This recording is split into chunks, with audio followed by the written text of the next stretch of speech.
લાગી રહ્યું હતું કે ચોમાસું સમયસર અથવા વહેલું આવી શકે છે, પરંતુ હવે તેમાં વિલંબ થયો છે। તેના કારણો સમજવાનો પ્રયત્ન કરી લઈએ તો આખરે સામાન્ય રીતે 1 જૂનની આસપાસ કેરલમ ચોમાસું પહોંચી જતું હોય છે અને આખરે આ જ બાબતને લઈને અનુમાન પણ થયું હતું, પણ તે અનુમાન હવે આખરે જોવા જઈએ તો તેમાં ઘણો વિલંબ વર્તાઈ રહ્યો છે અને આ વિલંબ પાછળ શું કારણ છે તે પણ જાણીએ તો આ વખતે 26 મેના રોજ ચોમાસું કેરલમ પહોંચવાની શક્યતા વ્યક્ત થઈ હતી, પરંતુ બંગાળની ખાડીમાં બનેલ જે સાયક્લોનિક સિસ્ટમ છે તેની અસર હવે ચોમાસા પર વર્તાતી જોવા મળી રહી છે।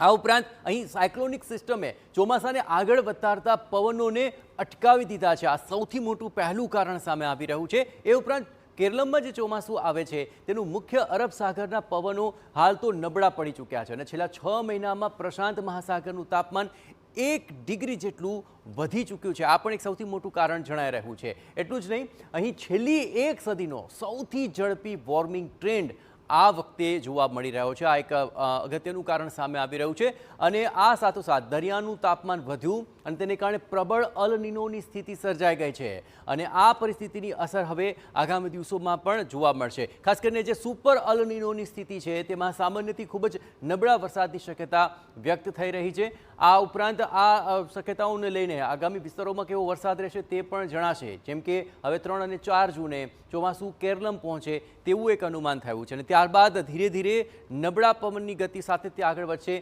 તેવી આખરે શક્યતા વ્યક્ત થઈ છે। એટલે કે ચોમાસાએ દસ્તક તો દીધી, પણ ત્યારબાદ પણ તેની ગતિ છે તે ખૂબ જ ધીમી રહેશે અને તેને કારણે ઉત્તર ભારત તરફ ખૂબ જ ધીમી ગતિએ આ ચોમાસું આગળ વધશે તેવી એક શક્યતા અત્યારે વ્યક્ત થઈ રહી છે। ઉપરાંત જો આ ચોમાસાની અંદર વાત કરવામાં આવે તો આ પરિસ્થિતિ બાકીના ભાગો માટે પણ એટલી સારી નહીં હોય, કારણ કે ચોમાસું જો ધીમી ગતિએ આગળ વધે છે તો આખરે ત્યાં પણ ચોમાસું નબળું જ સાબિત થઈ શકે તેવું એક અનુમાન અત્યારે તો લગાવવામાં આવી રહ્યું છે।